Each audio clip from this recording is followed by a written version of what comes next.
നമസ്കാരം. നമസ്കാരം. ഇന്ത്യൻ ക്രിക്കറ്റിൽ ഒഴിച്ചുകൂടാൻ പറ്റാത്ത ഒരു വ്യക്തിയാണ് സച്ചിൻ ടെണ്ടുൽക്കർ. ഇപ്പോൾ സച്ചിൻ, സെവാഗ് ഇവരെല്ലായിടത്തും ഏറ്റവും കൂടുതൽ അറിയപ്പെടുന്ന, പ്രത്യേകിച്ച് ഞാൻ ഈ അറിയപ്പെടുന്ന പോലെ IPL വരുന്ന സച്ചിനാണ് ഞാൻ അറിയുന്നത്. അതിന് മുമ്പുള്ള സച്ചിനൊന്നും ഞങ്ങൾക്ക് വല്ലാണ്ട് പരിചയമല്ല. പ്രത്യേകിച്ച് ഈ 2000 കാലഘട്ടത്തിൽ ഞങ്ങൾക്ക് വല്ലാണ്ട് അറിയില്ല. പിന്നീട് അറിയപ്പെടുന്ന ഈ പറഞ്ഞ പോലെ ധോണി, ശ്രീശാന്ത്, സുരേഷ് റെയ്ന ഇവരൊക്കെയാണ്. അപ്പം അങ്ങനെ നോക്കുമ്പം സച്ചിൻ ഒരു ഭാഗത്തുണ്ട്. ഇപ്പോൾ ഈ പിൽക്കാലത്ത് ഇങ്ങോട്ട് നോക്കുമ്പോൾ 2000-ന് ശേഷം ജനിച്ച വൈഭവ് സൂര്യവംശി, രണ്ടുപേരും ചെറുപ്രായത്തിൽ ക്രിക്കറ്റിലോട്ട് ഇറങ്ങുന്നവരാണ്. രണ്ടുപേരും വളരെ വ്യത്യസ്തരാണ്. സച്ചിൻ വലത്തെ കയ്യനാണ്, മറ്റേ ആൾ വൈഭവ് എന്ന് പറഞ്ഞാൽ ഇടത്ത് കയ്യനാണ്, ലെഫ്റ്റ് ഹാൻഡാണ്. ഈ ഒരു വ്യത്യാസമുണ്ട്. പക്ഷേ രണ്ടുപേരുടെ ക്രിക്കറ്റ് ശൈലിയിലും വലിയ തരത്തിലുള്ള വ്യത്യാസമുണ്ട്. ഒരാൾ അഗ്രസീവ് ഫോർമാറ്റിൽ കളിക്കുന്നതാണ്, സച്ചിൻ കുറച്ചും കൂടി ക്ലാസിക്കൽ കളിയാണെന്ന് തോന്നുന്നു. അപ്പം എങ്ങനെയാണ് രണ്ടുപേരുടെയും കളിയെ താരതമ്യം ചെയ്യുന്നത്? രണ്ടുപേരും വെച്ച് നോക്കുമ്പോൾ ആരെയാണ് സാറിന് ബെറ്റർ ആയി തോന്നുന്നത്? അങ്ങനെ നമുക്കൊരു ഉത്തരം പറയാൻ പറ്റില്ല. അതായത് രണ്ടുപേരും ഫോളോ ചെയ്യുന്ന കളിക്കുന്ന സ്റ്റൈല് വ്യത്യാസമാണ്, അല്ല സ്കൂള്, അവർ പഠിച്ച സ്കൂളിൽ വ്യത്യാസമുണ്ട്. ഇപ്പോൾ സച്ചിൻ ടെണ്ടുൽക്കർ കളിക്കുന്ന സമയത്ത് ഈ 15 വയസ്സിൽ അന്നത്തെ സാഹചര്യം, വൈഭവ് സൂര്യവംശി ആ സാഹചര്യത്തിൽ കളിച്ചാൽ എങ്ങനെ ഇരിക്കും നമുക്ക് അറിയാൻ പറ്റിയല്ല. അതുപോലെ ഇന്നിപ്പോൾ സച്ചിൻ ടെണ്ടുൽക്കർ ആ 15 വയസ്സാണ് ഇപ്പോൾ കളിക്കാൻ വന്നാൽ എങ്ങനെയാണ് നേരിടാൻ പോകുന്നതെന്ന് അറിയത്തില്ല. സച്ചിൻ്റെ ഏറ്റവും വലിയ അഡ്വാൻറ്റേജ് എന്ന് പറയുന്നത് അന്ന് ബൗളിംഗ് എന്ന് പറഞ്ഞാൽ ഫാസ്റ്റ് ബൗളിങ്ങിൻ്റെ കാലമാണ്, കുറേ നാളുകൾ. അപ്പോൾ ഈ ഫാസ്റ്റ് ബൗളിങ്ങിനെ നേരിടുന്ന ഇന്ത്യക്കാരൻ പേടിച്ചു തൂറുകളായിരുന്നു ഇന്ത്യക്കാരൻ. ഇന്ത്യക്ക് പുറത്തേക്ക് ഒരു സ്റ്റെപ്പ് അതിർത്തി കിടന്നാൽ, പക്ഷേ ഈ അറേബ്യൻ സീ കിടന്ന് അപ്പുറം ചെയ്ത് ഏതെങ്കിലും രാജ്യത്ത് ചെന്ന് കഴിഞ്ഞാൽ ക്രിക്കറ്റ് കളിക്കുന്നതിനെ കുറിച്ച് പേടിയായിരുന്നു. ആ പേടി ഫാസ്റ്റ് ബൗളേഴ്സിനോടുള്ള വിദേശ രാജ്യങ്ങളിലെ, പ്രത്യേകിച്ചും വെസ്റ്റ് ഇൻഡീസിൻ്റെയും ആസ്ട്രേലിയയുടെയും പാകിസ്ഥാൻ്റെയും ഫാസ്റ്റ് ബൗളേഴ്സിനുള്ള പേടി മാറ്റി തന്ന കളിക്കാരൻ സച്ചിൻ ടെണ്ടുൽക്കറാണ്. സച്ചിൻ ടെണ്ടുൽക്കർ അന്ന് നേടിയ റെക്കോർഡുകൾ വൈഭവിന് ആ കാലഘട്ടത്തെ അതേ സാഹചര്യത്തിൽ കളിച്ചാൽ നേടാൻ പറ്റും. ചോദ്യമാണ്. അവിടെയാണ് അങ്ങനെ നമുക്ക് വ്യക്തികളെ കമ്പയർ ചെയ്യാൻ പറ്റും. അല്ലെങ്കിൽ നമുക്ക് ഒറ്റവാക്കി പറഞ്ഞിരുന്നത് രണ്ടുപേരും അവരവരുടെ കാലഘട്ടത്തിലെ പ്രതിഭകളായിരുന്നു, അല്ലെ പിണറായി വിജയന്റെ ഭാഷ പറഞ്ഞാൽ പൗരപ്രമുഖരായിരുന്നു, അല്ലെ ക്രിക്കറ്റിലെ പ്രമുഖരായിരുന്നു നമുക്ക് പറയാം. പക്ഷെ ഇവിടെ സച്ചിൻ ടെണ്ടുൽക്കറിന്റെ അനുകൂലമായ ഒത്തിരി ഘടകങ്ങൾ വേറെ ഉണ്ടായി. ആ അനുകൂലമായ ഘടകങ്ങളൊന്നും ഇല്ലാതെയാണ് ഒരു വൈഭവ് സൂര്യവംശി ഇത്രയും നേട്ടങ്ങളുണ്ടാകുന്നത്. നേട്ടങ്ങളുടെ കണക്കെടുത്താൽ വളരെ ഫാസ്റ്റാണ് ഇത്. മറ്റേത് ഒരു ട്രെയിനിൻ്റെ സ്പീഡിൽ ടെണ്ടുൽക്കർ കയറി വന്നപ്പോൾ സച്ചിൻ ടെണ്ടുൽക്കർ നേരെ റോക്കറ്റിൻ്റെ സ്പീഡിലാണ് പോകുന്നത്. അല്ല, സച്ചിൻ ടെണ്ടുൽക്കർ അല്ല, വൈഭവ് സൂര്യവംശി റോക്കറ്റിൻ്റെ സ്പീഡിലാണ് ഇത് കയറിപ്പോകുന്നത്. റെക്കോർഡുകളെല്ലാം ഓരോന്നായിട്ട് സിക്സർ എന്ന് പറഞ്ഞാൽ ഒന്നും അല്ലാതാക്കി. സിക്സർ ഒരു എൻ്റർടൈനിങ് സ്ട്രോക്ക് അല്ല എന്നുള്ള രീതിയിലേക്ക് ആൾക്കാർ ഇത് കോമണാണ്. അയാൾ ബാറ്റ് കൊണ്ട് ബോളെ തൊടുമ്പോൾ തന്നെ സിക്സറാണ്. അപ്പോൾ അതിൻ്റെ എക്സൈറ്റ്മെൻറ്റ് പോവുകയാണ്. അതായത് ഗോൾ പോസ്റ്റിൽ ഗോളില്ലാതെ ഗോളടിക്കുന്ന പോലെയുള്ള അനുഭവമാണ് യഥാർത്ഥത്തിൽ വൈഭവ് സൂര്യവംശി ബാറ്റ് ചെയ്യുമ്പോൾ ഉണ്ടാകും. പക്ഷെ ഇങ്ങനത്തെ ആൾക്കാർ നേരിടുന്ന പ്രശ്നം എന്ന് പറഞ്ഞാൽ ഇവരൊക്കെ ടെസ്റ്റിൽ ഇറക്കി കഴിഞ്ഞാൽ എന്താവും എന്നുള്ളൊരു ചോദ്യം. അതാണ് അതിൻ്റെ അകത്ത് കാതലായ ചോദ്യം. അത് ടെസ്റ്റ് ഡ്യൂറബിളായിറ്റി ഉള്ളൊരു കളിക്കാരൻ നിൽക്കേണ്ടി വന്നാൽ ഗവാസ്കറുടെ കൂട്ട് രണ്ട് ഇന്നിങ്സിലും പുറത്താകാതെ നിൽക്കുക, അല്ലെങ്കിൽ 2-3 ദിവസം അടുപ്പിച്ച് ക്രീസിൽ സ്റ്റേ ചെയ്യുക, അങ്ങനെയുള്ള കപ്പാസിറ്റി ഇവർക്കുണ്ടോ? അതൊക്കെ ഗവാസ്കറുടെ കാലഘട്ടത്തിൽ അതാണ്.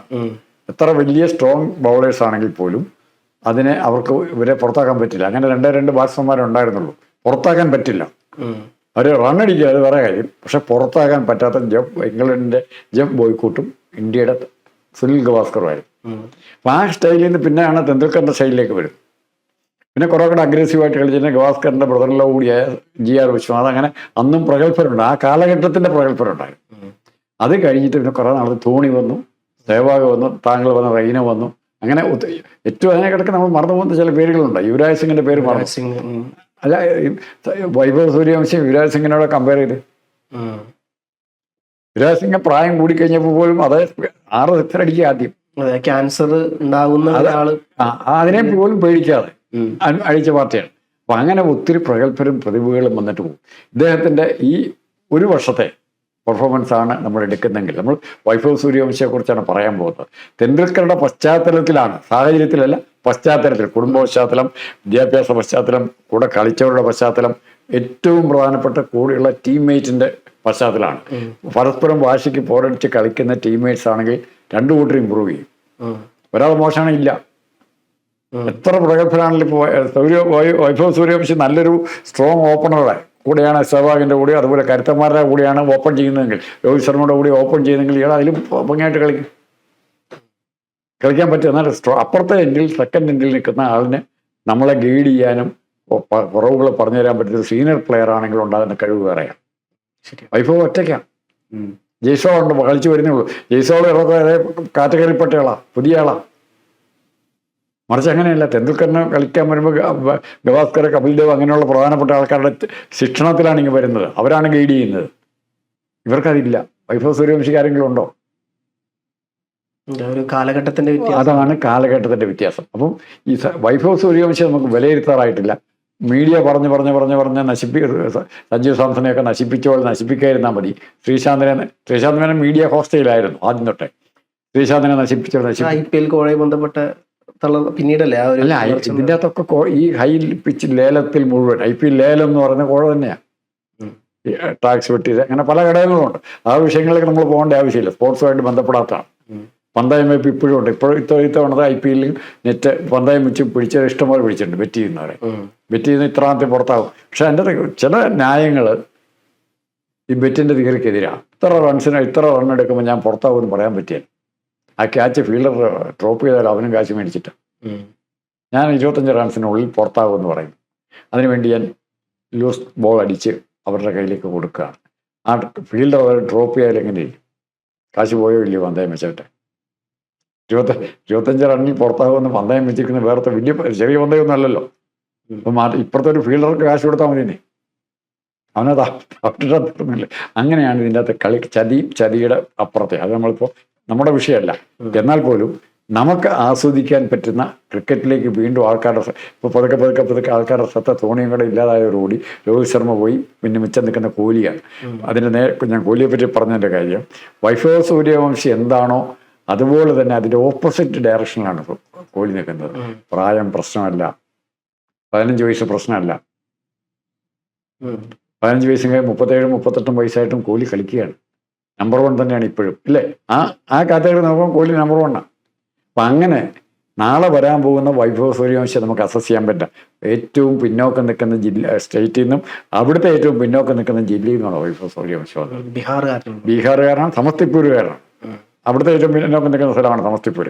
അപ്പം അങ്ങനെ വന്ന വൈഭവ് സൂര്യവംശിക്ക് ഇത്രയാകാൻ പറ്റുമെങ്കിൽ കുറെ കൂടെ പശ്ചാത്തല സൗകര്യം, നമ്മൾ തന്നെ ഇൻഫ്രാസ്ട്രക്ചർ എന്നൊക്കെ പറയുന്ന പോലെ പശ്ചാത്തല സൗകര്യം ഒരുക്കാമെന്നുണ്ടെങ്കിൽ ഉറപ്പായിട്ടും ഈ മനുഷ്യൻ വൈഭവ് സൂര്യവംശി ഏറ്റവും വലിയ ക്വാളിറ്റി, ഫിയർലെസ്, ഭയമില്ലാതെ ബോളിനെ നേരിടുക.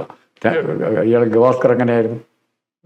ഗവാസ്കറിന്റെ പ്രശ്നം ഹെൽമെറ്റ് പോലും ഇല്ലാതെ തന്നെ കളിച്ച ലോകത്തിലെ ഏറ്റവും വലിയ ഫാസ്റ്റ് ബോളേഴ്സിനെതിരായിട്ട് ഗവാസ്കർ കളിക്കുമ്പോൾ ഹെൽമെറ്റ് ഇല്ല. ഇന്ന് സൂര്യനാകാശത്ത് ഇറങ്ങുന്നവരെ കളിക്കാരൻ വന്നിറങ്ങണം, അല്ലേ? എല്ലാ പ്രൊട്ടക്ഷനും എല്ലായിടത്തും പാടുമൊക്കെ വെച്ച് കിട്ടി. അങ്ങനത്തെ എല്ലാവരും കളിച്ചവരാണ് ഇവരൊക്കെ. സെഞ്ചുറിയും ഡബിൾ സെഞ്ചുറിയും ഒക്കെ നേടിയിട്ടുണ്ട്.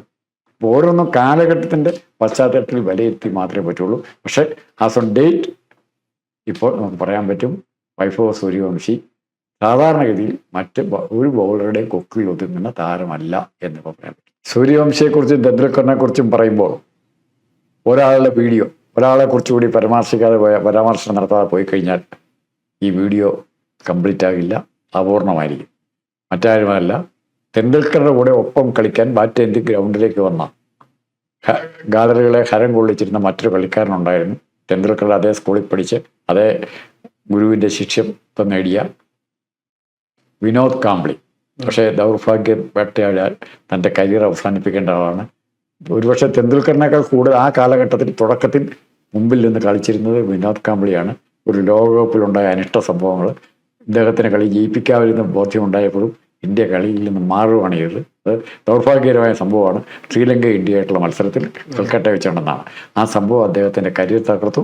അതോടുകൂടി ഇന്ത്യൻ ക്രിക്കറ്റിൽ വരുമായിരുന്ന 2 താരങ്ങളിൽ ഒരാൾ ഇല്ലാതായി. അത് ദൗർഭാഗ്യകരമായ ഇന്ത്യൻ ക്രിക്കറ്റിലെ ഏറ്റവും പ്രധാനപ്പെട്ട ഡെവലപ്മെൻറ്റാണ്. അതുകൂടെ പറയുമ്പോൾ മാത്രമേ കാംബ്ലിയും തെണ്ടുൽക്കറും ചേർന്നുള്ളൊരു കൂട്ടുകെട്ടുണ്ടായിരുന്നു. ആ കൂട്ടുകെട്ട് തകർന്നത് ഇന്ത്യൻ ക്രിക്കറ്റിന് മൊത്തത്തിലുണ്ടാകുമായിരുന്ന പല നേട്ടങ്ങളെ നശിപ്പിക്കാനും കാരണമായി. ഇത് ഒരുപാട് മുമ്പ് 90-കൾക്ക് മുമ്പുള്ള സംഭവം.